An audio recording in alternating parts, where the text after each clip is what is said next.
Hi friends, आज vocab series का day 2 है, जिसके अंदर अगेन मैं 10 वर्ड्स आप लोगों के लिए अपलोड कर रहा हूँ। इससे पहले यार मैंने अपलोड किया था, लेकिन पता नहीं कुछ टेक्निकल एरर की वजह से उसमें साउंड ही नहीं था। बाद में मैंने खुद देखा, मतलब फिर डिलीट करना पड़ा मुझे, वापस मैं रिकॉर्ड करके आप लोग के डालूंगा। चलिए, अब यहाँ पे देखो, ये तो हम 10 वर्ड सीखेंगे, लेकिन साथ ही साथ यहाँ पे हम आप जो पिछले हमने 10 वर्ड्स किए थे ना, वो भी यहाँ पे हम डिस्कस करने वाले हैं। ऐसा नहीं कि सिर्फ यही 10 वर्ड हम करेंगे, 10 वर्ड में और भी हम आपको पता है और भी वर्ड्स हम करते ही करते हैं, बट साथ एंटोनिम करते हैं, सिनोनिम करते हैं, उसके बाद स्टेटमेंट बनाते हैं, सब कुछ हम करते हैं। लेकिन साथ ही साथ और भी जो हम पिछले जो 10 वर्ड्स हमने किए थे उसका भी एक रिकैप करेंगे, तो बिल्कुल चिंता मत करिए, ठीक है। पहला वर्ड है एब्स्टिनेंट। अब एब्स्टिनेंट का मतलब होता है जो पर्सन स्पेशली खाने पीने के मामले में अपने आप को रोक के रखता है। वो क्यों रोक के रखता है, उसके पीछे रीजन भी है। बिकॉज क्या बताओ डाइट पे हो, क्या बताओ फिजिकल फिटनेस फ्रीक हो, वो भी तो एक रीजन हो सकता है। तो उस केस में पर्सन अपने आप को रोकता है, बोले नहीं ठीक है मैं शादी में जाऊंगा तो थोड़ा सा कुछ खा लूंगा, बिकॉज शादी में ज्यादा करके ऑयली फूड्स और मीठे पदार्थ बहुत ज्यादा होते हैं, तो इस तरह का। लेकिन हमने कल एक और वर्ड सीखा था, कल हमने एक वर्ड देखा था जिसका था एब्निगेट। एब्निगेट का मतलब क्या होता है? एब्निगेट का मतलब भी होता है जो अपने आप को अब्सटेन, सेल्फ इंडल्जेंट में अपने आप को, मतलब ज्यादा अपने आप को जो प्लेजर वाली दुनिया है उसमें इन्वॉल्व नहीं करता, अपने आप को थोड़ा सा रोक के रखता है, उसको बोलते हैं हम एब्निगेट। एब्निगेट वर्ड हमने कल किया था, ठीक है। तो देखिए, उसी तरह से एब्स्टिनेंट भी होता है जो अपने आप को रोक के रखता है, कंट्रोल करता है, सेल्फ रिस्ट्रेन्ड है, ठीक है। इंडल्जेंट ज्यादा करके खाने पीने में नहीं इन्वॉल्व होता है। जैसे यहाँ पे एक वर्ड है ग्लूटनोज। ग्लूटनोज का मतलब होता है पेटू, जो मिले वो ठूस लो, मतलब पेट है कि मतलब क्या बोले अब उसको, तो इसको बोलते हैं ग्लूटनोज, ठीक है। चलिए आगे बढ़ते हैं। अगला वर्ड है एब्स्ट्रैक्ट। देखिए, एब्स्ट्रैक्ट को समझाने के लिए आपको एक एग्जांपल देना चाहता हूं। अगर आपने हिस्ट्री में निर्गुणा भक्ति और सगुणा भक्ति आपने पढ़ी है, जैसे भक्ति मूवमेंट के अंदर, तो जो निर्गुणा भक्ति वो क्या होती है, जिसमें जैसे कबीर थे, कबीर भगवान के किसी रूप को नहीं मानते, तो उनका मानना था कि भगवान है, एक एनर्जी है वो, ठीक है, हम उनको देख नहीं सकते लेकिन वो एग्जिस्ट करती हैं, तो उनका ये मानना था। उसी तरीके से यहाँ पे जब हम एब्स्ट्रैक्ट की बात करते हैं तो इमोशंस हो गया हमारे, जिसका कोई फॉर्म नहीं है, ठीक है, जिसका कोई फॉर्म नहीं है, जिसका कोई शेप नहीं। उसी तरह यहां पे वही चीज हो रही है कि एग्जिस्ट तो करती है लेकिन कोई शेप नहीं है उसका। समझ में आई बात आपको? तो उसी तरह से यहां पे जब हम बात करते हैं तो वैसे चीजें जो किसका कोई फॉर्म नहीं है, एब्स्ट्रैक्ट का मतलब होता है, लेकिन कंप्लीट है वो, although it does not have any form, लेकिन अपने आप में वो कंप्लीट है, ठीक है। चलिए अब यहां पे देखते हैं, जैसे अमूर्त, जैसे हम बोलते हैं ना कि भगवान की कोई मूर्त नहीं है, मूर्ति नहीं है, ऑल्दो हम उनकी आइडल वर्शिप हम करते हैं, मूर्ति बनाते हैं, सब पूजा पाठ करते हैं, लेकिन वो किस में आती है, उसमें हम उनको एक शेप देते हैं। वो निर्गुणा भक्ति का पार्ट नहीं, वो सगुणा भक्ति का पार्ट है, ठीक है। निराकार, हम उनको क्या देते हैं, आकार देते हैं, मतलब आकार देना अपोजिट हो गया एक तरह से, ठीक है। एब्स्ट्रैक्ट का वैसे अपोजिट वर्ल्डली भी होता है, ओके। यहां पे देखिए, His ideas are too abstract to be understood easily। और एब्स्ट्रैक्ट चीजें समझ में नहीं आती, ये भी बात आपको बताता हूं, एब्स्ट्रैक्ट चीजें लोगों को समझ में नहीं आती क्योंकि इतना अपने आप में ना वो अपने आप में एग्जिस्ट कर रही हैं, लेकिन लोगों को समझ में नहीं आ रही, ये भी होता है इसका मतलब, ठीक है। तो आप सिनोनिम क्या बोल सकते हो, कंसेप्चुअल, थियोरेटिकल, इंटेंजिबल, जिसको आप टच नहीं कर सकते हो। जिसको कभी कभी होता है ना कि आप अपने इमोशन समझाने की कोशिश कर रहे हो किसी को, लेकिन सामने वाला समझ ही नहीं पा रहा है, होता है ना ऐसा, फिर बोलता है इमोशंस कैसे कोई समझ सकता है, क्योंकि इमोशंस का कोई फॉर्म नहीं है ना, इमोशंस को कोई देख नहीं सकता है। होपफुली आप रिलेट कर पा रहे होंगे, ठीक है। आपकी कोई फीलिंग, कभी बोलते हैं ना फीलिंग को समझ में नहीं आती, तो वही बात है, क्योंकि फीलिंग का कोई फॉर्म नहीं है। अगर फीलिंग का कोई फॉर्म होता तो डेफिनेटली लोग समझ जाते। होपफुली आप रिलेट कर पा रहे हैं इसको भी, ठीक है। तो यही चीज यहां पे मैं बोलना चाहता हूं। चलिए, एब्स्ट्रूज। एब्स्ट्रूज भी वही होता है, लेकिन यहाँ पे फॉर्मलेस की बात नहीं हो रही, फॉर्मलेस और क्या बोलते हैं फॉर्म ऑफ, इसकी बात हम नहीं करेंगे। एब्स्ट्रूज वैसी चीज होती है जो बहुत कॉम्प्लिकेटेड है, वेरी डिफिकल्ट टू अंडरस्टैंड, ठीक है, या फिर उसका मीनिंग क्लियर नहीं है। ऑब्सक्योर, ऑब्सक्योर वर्ड तो हमने काफी पढ़ा है वैसे, लेकिन चलिए यहाँ पे अब नए सिरे से स्टार्ट हो रहा है। तो ऑब्सक्योर का मतलब होता है जो चीज, जिस चीज का मीनिंग क्लियर नहीं है, जो चीज हिडन है। हमने वर्ड पढ़ा था दिस वन, एम्बिवैलेंट। एम्बिवैलेंट, जो पर्सन दोहरी बातें करता है, दो चार मीनिंग होती है उसकी बातों में। या फिर हमने पढ़ा था वेग, वेग वर्ड भी हमने पढ़ा था। हमने लेटेंट वर्ड भी पढ़ा था। लेटेंट वर्ड का मतलब भी होता है हिडन, जिस चीज का, जैसे आप बोलोगे यार तुम तो लेटेंट की बातें कर रहे हो, लेटेंट का मतलब ये होता है जिस चीज का मीनिंग कोई समझ ना पाए, ठीक है, छुपा हुआ हो, उसको बोलते हैं लेटेंट। तो उसी तरह एब्स्ट्रूज होता है जो बहुत कॉम्प्लेक्स है, समझ के परे है, उसको बोलते हैं हम abstruse. The professor explanation was too abstruse for beginner. हाँ भाई, बिगनर लोगों को कैसे समझेगा? कभी कभी मैं पीआईक्यू जब कराता हूं ना, तो बच्चों को नहीं समझ में आता, बच्चों को बोलते कहां से कनेक्ट हो रहा है। अरे भाई, उसके लिए कंसेप्ट क्लियर होने चाहिए। तुम एग्जाम में चाहते हो कि तुम्हें कंसेप्ट भी बताया जाए, तो पीआईक्यू के थ्रू ही कंसेप्ट बताया जाएगा ना। तो बहुत सारे बच्चे कंसेप्ट बिना पढ़े आते हैं, बोलते हैं हम पीआईक्यू करेंगे, तो पीआईक्यू ऐसे नहीं होता। पीआईक्यू से पहले आपको कंसेप्ट पढ़ना पड़ेगा। और जो प्रो होता है उसको सब पता रहता है कहां से किसको रिलेट करना है। और ज्यादा करके पीआईक्यू सीरीज प्रो लोग ही देखते हैं। मेरा बोलने का मतलब ये नहीं है, बट ठीक है। एंटोनिम क्या होगा? क्लियर होगा, सिंपल होगा, ऑब्वियस। ऑब्वियस मतलब होता है जो क्लियर दिख रही है, मेरे को पता है, साफ साफ बिल्कुल दिख रहा है, उसको बोलते हैं ऑब्वियस। चलिए अगले वर्ड पे आते हैं। एबेसमल। देखिए, अबिस्मल का मतलब होता है कि एक तो मतलब है कि बहुत ही बुरा, घटिया, अपैलिंग। अपैलिंग मतलब जो आंखों को शोभा नहीं दे रहा, घृणा करनी होगी, उसको बोलते हैं हम अपैलिंग। ठीक है, एक्सट्रीमली बैड। और दूसरा आप ये बोल सकते हैं कि अबिस्मल का मतलब होपलेस भी होता है। देखिए, दयनीय स्थिति, दयनीय मतलब दया करने योग्य है उसके ऊपर। कभी कभी हम बोलते हैं ना कितनी बुरी स्थिति में है पर्सन, तो वो एक तरह से वो घटिया स्थिति ही होती है। ठीक है, उसी पे लोगों को दया आती है। जैसे इंडिया की भी हालत एक टाइम पे हो गई थी, हम डेट क्राइसिस में आ गए थे 1991 के टाइम पे, जब हमें आईएमएफ जाना पड़ा था, तो भी हमारी कंडीशन कैसे थी? अबिस्मल। हम उसी कंडीशन में थे। होपफुली आप रिलेट कर पा रहे होंगे अभी। ठीक है, टेरिबल, ऑफुल, हॉरिबल, ये हम इसी कंडीशन में आ गए थे। अगला वर्ड है एक्कोलेड। तो देखिए, एक्कोलेड का मतलब होता है प्रशंसा, आपको अवार्ड दिया जाना, आपको एक्नॉलेजमेंट दिया जाना, आपको रिकॉग्नाइजेशन दिया जाना, प्रशंसा किया जाना, आपको सम्मान दिया जाना, आपने जो कर्तव्य किया है, whatever task you have done, you are getting this one acknowledgement for that, उसको बोलते हैं एक्कोलेड। ठीक है, जैसे आपको वाहवाही मिल रही है, ये सब यही वर्ड्स हैं इसके लिए। ठीक है, चलिए। She received many accolades for her research work, honor, award, recognition. Opposite क्या होगा? Criticism, insult, accost. देखिए, accost वर्ड भी काफी अच्छा है। accost का मतलब होता है कि किसी को अप्रोच करना, और मेनली उसके साथ जो अप्रोच आप कर रहे हो ना, तो आपका कैसा अप्रोच है भाई? एग्रेसिव अप्रोच है। आपका एग्रेसिव अप्रोच है उसके लिए, कोई प्यार वाला अप्रोच नहीं है। ठीक है, मे बी वो स्ट्रेंजर के साथ हो सकता है। ओके, आप जैसे आपको किसी ने अप्रोच कर दिया, आपको किसी ने ऐसे बोला और आपने सीधा चढ़ गया आप, तो वही थॉट होता है कॉस्ट में। बेसिकली आपने किसी को डपट दिया, आपने किसी को ऐसे ना डांट दिया, तो आपका अप्रोच कैसा था? बहुत ही रूड था एक तरह से। ठीक है, एग्रेसिव अप्रोच था। The reporter was accosted by angry protester. Angry protester को हाथ लगाएगा, उसने सुना दिया होगा, सिंपल सी बात है। कन्फ्रंट। ठीक है, अपोजिट क्या होगा? अवॉइड करना, ध्यान नहीं देना। ठीक है, ऐसा। चलिए आगे बढ़ते हैं। अगला है एक्रिबिक। देखिए, एक्रिबिक भी ऐसा है कि आपकी टोन काफी तीखी है, मिर्ची जैसा है। एक्रिबिक होता है मिर्ची जैसा। ओके, आपका काफी कटुता है आपकी बातों में, आप प्यार से बोल नहीं सकते। आप जब बोलोगे तब तीखा ही बोलोगे। कुछ लोग होते हैं ना, जब बोलेंगे उनका मुंह से मिर्ची टपकेगी, वैसे रसगुल्ला नहीं टपका। और कुछ लोग होते हैं जो सिर्फ जब बोलेंगे तब रसगुल्ला टपकाएंगे, वो भी होते हैं। दो टाइप के लोग होते हैं। ठीक है, दोनों से बच के रहना चाहिए। मतलब एक बार तीखा बोलने वाला तो भी ठीक है, लेकिन जो मीठा बोलता है हमेशा, उसे तो दूर ही रहो थोड़ा सा। तो कहने का मतलब यह है कि एक्रिबिक इस सेंस में है कि हमेशा जो तीखा बोलेगा, सरकाजम जिसके मुंह पे रहेगा, कभी प्यार से बातें नहीं कर सकता हो। ठीक है, कभी आपको उसको बोलो कि अरे यार मैं सोच रहा हूं कि एक अपना बिजनेस चालू करो। हाँ, बिजनेस में क्या है, लॉस ही होना है, ऐसा मतलब सी। एक होता है कोई प्रेस करता है, अरे ठीक है, you should give a try. ठीक है, कुछ होता है जो सीधा नेगेटिव, तो नेगेटिव वाले थोड़ा अप्रोच वाले लोग हैं, तीखा बोलने वाले लोग हैं। ठीक है, His academic remark made the meeting very uncomfortable.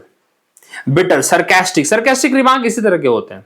sarcasm उसमें भरा होता है, मतलब full of उसमें ये भरा होता है। डबल मीनिंग, sarcasm वही होता है, डबल मीनिंग वाली चीजें होती हैं। हार्श। ओके, अपोजिट क्या होगा? स्वीट होगा, जेंटल होगा, माइल्ड होगा। माइल्ड होता है ठीक, आराम से। ठीक है, चलिए अगला है एस्क्विजिस। अभी जब दूसरी बार कराते हैं ना, तो थोड़ा सा ना इमोशन खुद के हिल जाते हैं। ये दूसरी बार करा रहा हूं मैं, पहली बार पता नहीं कैसे माइक ऑफ रह गया था, देखा मैंने अभी, मेरा दिमाग खराब हो गया। चलो अपलोड करने के बाद मैंने, ये थोड़ा हो जाता है।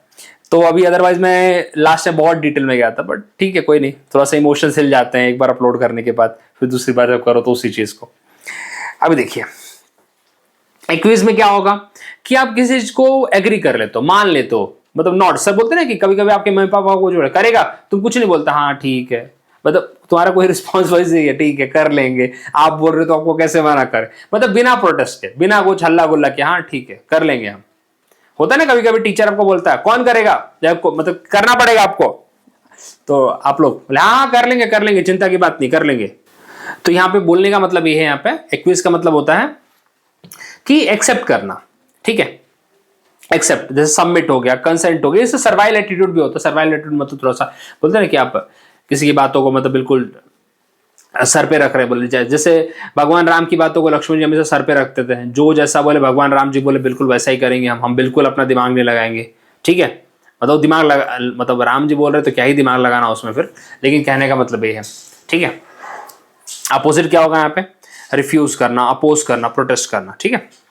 एक्रिड, देखिए एक्रिड एक तरह से आपको बोल सकता हूं मैं कि थोड़ा माहौल के बारे में, माहौल के बारे में, और जो हमने एक्रिबिक किया था वो स्वभाव के बारे में, थोड़ा सा अंतर है दोनों में। एक्रिड मतलब ये होता है कि अनप्लीजेंट ऑरा है, ऑरा बोलते हैं ना कि हम वातावरण बोल सकता हूं मैं, आसपास का माहौल बोल सकता हूं मैं, काफी एसिडिक मतलब बिटर फॉल स्मेल आ रही है उसमें से, वो होता है एक्रिड, ठीक है। जैसे कि हैविंग क्या होता है, the room was filled with acrid smell of Brunt rubber, मतलब माहौल पूरा वैसा खराब हो रखा है, उसको बोलते हैं एक्रिड। और हमने एक्रिबिक क्या करा था, एक्रिबिक में हमने किया था कि उसमें पर्सन के स्वभाव के बारे में बात हो रही थी, तो यहाँ पे दोनों में अंतर है इसलिए। चलिए ये पंजेंट, आपने साइंस में पढ़ा होगा, पंजेंट स्मेल होती है, मतलब ऐसे वो तीखी स्मेल होती है, ठीक है, शार्प बिटर। अपोजिट क्या होगा, प्लीजेंट होगा, स्वीट होगा, फ्रेग्रेंट, ठीक है, आप जैसे परफ्यूम लगाते तो फ्रेग्रेंस होता है ना, अच्छा खुशबूदार होता है वो। अगला है एक्रिमोनियस, एक्रिमोनियस का मतलब बिटर ही होता है, जैसे हमने अभी देखिए, आप समझ में आ रहा होगा, एक्रिबिक, एक्रिड, एक्रिमोनियस, सब कैसे सेंस में जा रहे हैं, सब इनका तीखे मतलब कटु, मुंह में मिर्ची भरी हुई वैसा सेंस है। तो एक्रिमोनियस भी क्या होता है, जिसका बहुत तीखा टोन है, ऐसी लैंग्वेज है कि मतलब लोग उससे बात करना पसंद नहीं करते, ठीक है, होते हैं ऐसे लोग। The discussion turn एक्रिमोनियस over time, वही है कि मतलब जैसे डिस्कशन में शुरुआत कैसे होती है, आप बोलिए, आप बोलिए, पहले डिस्कशन ऐसे होता है, ठीक है, you please you please you please, बाद में धीरे धीरे मैं बोलूंगा तो चुप, मैं बोलूंगा, ये क्या होता है, ये अब टोन कैसा चेंज हो गया आपका, देखो खुद समझ पा रहे हो आप इससे। चलिए, the discussion turn एक्रिमोनियस over time, मतलब वही है, हॉस्टाइल हो गया, बिटर हो गया। एक्यूमेन, एक्यूमेन तो देखो बहुत अच्छा वर्ड है, एक्यूमेन मतलब आपकी समझ, एक्यूमेन मतलब होता है आपकी समझ, आप किस जगह पे कैसा डिसीजन लेते हैं, दैट इज कॉल्ड एक्यूमेन, आपकी चतुराई, ठीक है। आपके पास बहुत सारे करोड़ रुपए आ गए, अब आपको करोड़ रुपए का यूटिलाइजेशन ही नहीं पता, तो क्या होगा, आप दुनिया भर के गाड़ियां खरीदे जा रहे हो, लेकिन एक टाइम पे 1 करोड़ खत्म हो जाएगा। आपने 1 करोड़ को इन्वेस्ट अगर किया होता तो आप धीरे धीरे गाड़ियां खरीद रहे होते, लेकिन आराम से खरीद रहे होते, आपने दिखावा करके 1 करोड़ रुपए उड़ा दिए, एटलास्ट आपके हाथ में कुछ भी नहीं बचा, अब वही गरीबी में आ गए वापस। वही 1 करोड़ इन्वेस्ट करते और सिस्टमेटिक विड्रॉल प्लान लेते तो कितना आसानी से आप जिंदगी जीते। तो कहने का मतलब यहां पे है कि you should have that acumen. अब जैसे आप प्रिपरेशन मोड में आ गए, लेकिन आपको पता ही नहीं है कैसे, समझ ही नहीं है, तो एक्यूमेन मतलब आपकी समझ, आपकी बुद्धि, ठीक है, उसको कहते हैं। किस टाइम पे क्या बोलना है, किस टाइम पे क्या डिसीजन लेना है, that is called right acumen, ठीक है। The ability to make the quick and the accurate decision और जजमेंट, अभी कभी बोलते हैं ना सही समय पे सही चीज करना, दैट इज कॉल्ड एक्यूमेन, ठीक है। अब कितनी चीजें बताऊं इसके लिए मैं, यही मतलब होता है इसका, ठीक है। चलिए, इंसाइट, बोलते हैं ना कि इंसाइट, क्लियर इंसाइट है मुझे कि क्या समझ है मुझे उस चीज की, intelligence, sharpness. Opposite ignorance, stupidity, incompetence. अब देखिए ये हमने आज के वर्ड्स कर लिए, अब जरा इसके ऊपर हम मैच द फॉलोइंग करेंगे। बिना मैच द फॉलोइंग के मैं आगे नहीं बढ़ूंगा भैया। मैच द फॉलोइंग आज का भी करेंगे, मैच द फॉलोइंग कल का भी करेंगे, क्योंकि कल भी हमने 10-11 वर्ड्स किए थे, उसका भी रिकैप होना बहुत जरूरी है, क्योंकि रिकैप नहीं होगा कोई मतलब नहीं है। और अब से समझ लो, आपको बता रहा हूं मैं, ये जो सीरीज है चलती रहेगी, और आप मेरे साथ रेगुलर अगर बनेंगे, मैं आपको गारंटी देता हूं एंड तक आते आते ना आपके पास इतना अच्छा कलेक्शन होगा वर्ड्स का, इतना आपकी रेगुलर प्रैक्टिस होगी कि आपको ये आखिरी के दिनों के ये सब क्या बोलते हैं 100 वर्ड इंपॉर्टेंट वर्ड देख लो, 200 इंपॉर्टेंट वर्ड देख लो, कोई करने की जरूरत नहीं पड़ेगी। ऑल्दो मैंने भी कराए हैं सब, लेकिन मैं तो एंड की बात कर रहा हूं ना, मैं आइए अब शुरुआत कर रहा हूं, तो आपको ये सब करने की बिल्कुल जरूरत नहीं पड़ेगी आखिरी के दिनों में, अगर आप रेगुलर बने हैं तो। चलिए देखिए यहाँ पे, अच्छा हाँ देखो यार, हमने क्लासेस भी स्टार्ट की है, और साथ ही साथ दिस इज द प्राइस, आप इसको अवेल कर सकते हैं। एंड 1 मई से क्लासेस स्टार्ट होंगी, और कोई भी अगर डाउट है आप मुझसे कनेक्ट कर सकते हैं, आपको पर्सनल अटेंशन दिया जाएगा, इस बात की गारंटी मेरी, मैं ही हूँ यहाँ पे सब कुछ करता धरता इसका, तो चिंता मत करिए, आपको बहुत स्पेशल अटेंशन दिया जाएगा। आपको सिर्फ कोर्स देके छोड़ नहीं दिया जाएगा कि जो वीडियो अपलोड होगी। तो वॉट एवर डाउट आपके जो भी रहेंगे, you can connect with me. इससे बेटर आपको क्या चाहिए यार, ठीक है। और बाकी आप अगर डेमो चाहिए तो आप मेरे वीडियोस देख लो यार। अगर ये भी देख रहे हो तो अब आपके उसके बाद जजमेंट ले सकते हो। चलिए, आपकी मर्जी। अब मैच द फॉलोइंग करेंगे, बिना मैच द फॉलोइंग के कोई मजा नहीं। अब तो हम सीधा, अब हमने एंटोनिम सिनोनिम तो कर ही लिया है, करना सीख ही लिया है, लेकिन ये तरीका भी अब अपना लेंगे। ये तरीका जरूरी है। अब जरा एक कोई भी वर्ड लो भैया, अब देखो किससे मैच करते हैं। टू अप्रोच बोल्डली और एग्रेसिवली किसके लिए होगा? अकॉस्ट। याद करिए, अकॉस्ट किधर गया? इसको मैं 6 लिख देता हूं और इसको कट कर देता हूं, क्योंकि हो गया, फालतू में रहेगा तो दिखेगा मुझे। एक्सट्रीमली बैड और अपीलिंग क्या होगा? अबिस्मल। करेक्ट। याद करिए, जो आप बिल्कुल डिप्रेस फील कर रहे हैं, ये मतलब है ना। यहाँ पे एक किधर गया? H4, इसको कट करो अभी। क्विक डिसीजन, अभी तो पढ़ा हमने, क्विक डिसीजन, अच्छा समझ, तो क्या होगा? किधर गया? एक्यूमेन होगा। देखिए, इसको कट कर दीजिए, ये हो गया आपका एक्यूमेन, ठीक है। टू एग्री विदाउट प्रोटेस्ट क्या होगा? एक्वीज होगा। देखिए, आपका हो गया 8 नंबर है। Angry and bitter in tone और लैंग्वेज, देखिए ये तो एक्रीमोनियस भी हो सकता है और एक्रिड भी हो सकता है। तो चलिए इसको जरा हम लास्ट में देखेंगे अभी। थियोरेटिकल और नॉट कॉन्क्रीट, मतलब किसका कोई फॉर्म नहीं होना। हमने क्या पढ़ा था भाई? एब्स्ट्रैक्ट पढ़ा था ना, उसके लिए। तो इसको कट करिए। डिफिकल्ट टू अंडरस्टैंड, वैसी चीजें बहुत कॉम्प्लेक्स है। क्या पढ़ा था हमने? एब्स्ट्यूज। एक वर्ड पढ़ा था, आई थिंक बताना भूल गया आपको, लास्ट में बता रखा था। इसोटेरिक। इसोटेरिक भी अच्छा वर्ड है, इसोटेरिक बहुत अच्छा वर्ड है। ये भी पूछा जाता है, इसका सिनोनिम है, एब्स्ट्रूज का सिनोनिम है, ठीक है। डिफिकल्ट टू अंडरस्टैंड, ये देखिए 3, ये बहुत, ये आई थिंक था मेरे पीडीएफ में, मैंने लास्ट टाइम बताया था, सब दिमाग से निकल गया मेरे इस बार ना। वो थोड़ा वही बोला ना, अब दूसरी बार अपलोड करने में इमोशन थोड़ा हिल जाते हैं, बस और कोई बात नहीं। बाकी पहले में बहुत कुछ बताते हैं, थोड़ा में सेकंड में थोड़ा कम हो जाता है, बट कोशिश मैंने पूरी की है आपको पूरा डिटेल में एक्सप्लेन करने की। रिफ्रेनिंग फ्रॉम इंटेलिजेंस क्या होगा भैया? हमने पढ़ा था एक वर्ड एब्स्टिनेंट, याद करिए किधर गया एब्स्टिनेंट? ये देखिए फर्स्ट वन है हमारा, ये देखिए ये कट हो गया। एक्वलेट क्या पढ़ा था? जिसमें आपको भाई प्रशंसा मिल रही है ना, सब कुछ किधर गया? प्रशंसा वाली चीज है। अच्छा, शार्प और अनप्लीजेंट स्मेल क्या होगा? ये तो आपका एक्रीड होगा, करेक्ट। ये तो 9 कर दीजिए यहाँ पे। अच्छा, प्रशंसा वाला मिलेगा तो उसको भी टिक कर देंगे। अवार्ड और एक्सप्रेशन, जो भी आपको प्रेज मिल रहा ना, किधर गया? एक्वलेट। ये 5th वाला हो गया इसका आंसर, इसको कट करो अभी। अच्छा, और क्या बचा अभी? एक्रेबिक बचा और एक्रेमोनियस, दोनों का सेंस वही है, बिटरनेस, ठीक है। भावनाएं आपकी बहुत ही तीखी हैं, तो आप क्या कर सकते हैं इसके लिए? दोनों में से कोई भी कनेक्ट कर दिए, कोई प्रॉब्लम नहीं है। Angry and bitter in tone और लैंग्वेज, हार्श और sharp in tone and behaviour, दोनों आपको चल जाएंगे यहाँ पे, बिल्कुल चिंता करने की बात यहाँ पे नहीं है। चलिए आगे बढ़ते हैं अभी। अब कल वाले क्वेश्चंस करना बहुत जरूरी है, बिना इसके अगेन हम आगे नहीं बढ़ेंगे। कल वाले वर्ड्स हैं, आपको ऐसे ही कराता रहूंगा मैं, ठीक है। फिर एक दिन 5 दिन के वर्ड्स हो जाएंगे, तो फिर एक 50 वर्ड्स का एक पूरा सीरीज कर लेंगे उस दिन, फिर ऐसे करते रहेंगे। लेकिन हमारा सीरीज बना रहेगा और हमारा रिकैप होता रहेगा, क्योंकि रिकैप, बिना रिकैप के फिर मजा नहीं है। बस मेरा ही बोलना, बिना रिकैप के दम नहीं है। फिर रिवीजन ना हो तो फिर वैसे पढ़ाई का क्या मतलब? चलिए, to shorten without losing the meaning क्या होता है? समरी बोलते हैं उसे, कोर बोलते हैं, क्रक्स बोलते हैं उसे, जिसका मीनिंग आपने नहीं हटाया, लेकिन आपने उसको क्या करते छोटे में समझा दिया बस। जैसे आप किसी दोस्त के पास बोलो कि यार मूवी देख के आए, तो मूवी का मुझे एक बार सार बता दे, सारांश बता दे। याद करिए, सब हिंदी में पढ़ते हैं आप लोग ये सब चीजें। उसको क्रक्स बता दे, मुझे कोर बता दे, मूवी का थीम क्या था वो बता दे। समझ में आया आपको? तो यहाँ पे अब्रिज बोलते हैं उसे। क्या बोलते हैं? अब्रिज। मीनिंग नहीं छोटा उसका, लेकिन क्या हो गया कि आपने उसको छोटे में समझा दिया, समरी। चलिए, टू फॉरगिव और फ्री फ्रॉम ब्लेम क्या होता है? एक्सोनरेट होगा या फिर एब्सॉल्व होगा यहाँ पे। चलिए 10। एक्सट्रीमली मिजरेबल और होपलेस, बुरी कंडीशन है बिल्कुल। एब्जेक्ट, जैसे अभी ये पढ़ा था ना हमने, एबेसमल, वही उसका सिमिलर है। एब्जेक्ट किधर गया? एब्जेक्ट भैया ये 6 नंबर पे आएगा। रिड्यूस इंटेंसिटी, अबेट या फिर सब्सिडाइज करना। To make someone feel ashamed, abash होगा, ठीक है। चलिए, टू मेक, अच्छा, डेविएटेड फ्रॉम द नॉर्मल और एक्सपेक्टेड, मतलब आपका जो रास्ता है कन्वेंशनल तरीके फॉलो नहीं कर रहे, you are following some different way, तो इसके लिए क्या होगा आपका? एबरेशन। देखिए 4।